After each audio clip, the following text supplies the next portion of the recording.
ஆலடிப்பட்டியான் அல்வா கடை மற்றும் கருப்பட்டி காஃபி சென்னை முழுவதிலும் 50க்கும் மேற்பட்ட கிளைகளுடன். காற்றழுத்த தாழ்வு பகுதியின் காரணமாக தமிழகத்தின் பல்வேறு பகுதிகளில் கனமழை பெய்து வருகிறது.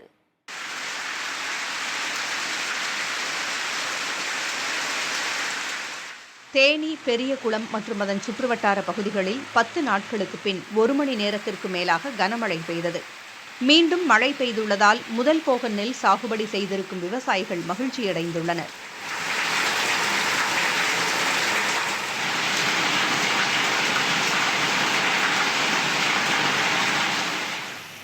புதுக்கோட்டை மாவட்டத்தில் கடந்த 2 நாட்களாக வெயில் வாட்டி வதைத்த நிலையில் அறந்தாங்கியில் கனமழை பெய்யத் தொடங்கியது.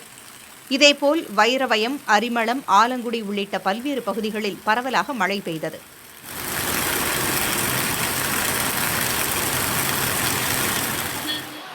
விழுப்புரம் மாவட்டம் திருவெண்ணைநல்லூர் மற்றும் அதன் சுற்றுவட்டார பகுதிகளான 30க்கும் மேற்பட்ட கிராம பகுதிகளில் பரவலாக கனமழை பெய்தது.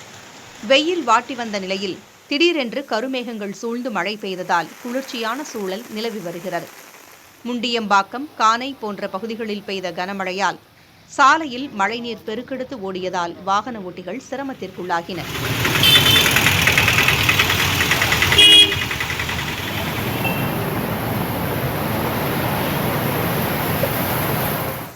அதேபோல் திருவாரூர், வேலூர், கன்னியாகுமரி, தஞ்சாவூர் போன்ற மாவட்டங்களிலும் பலத்த மழை பெய்தது.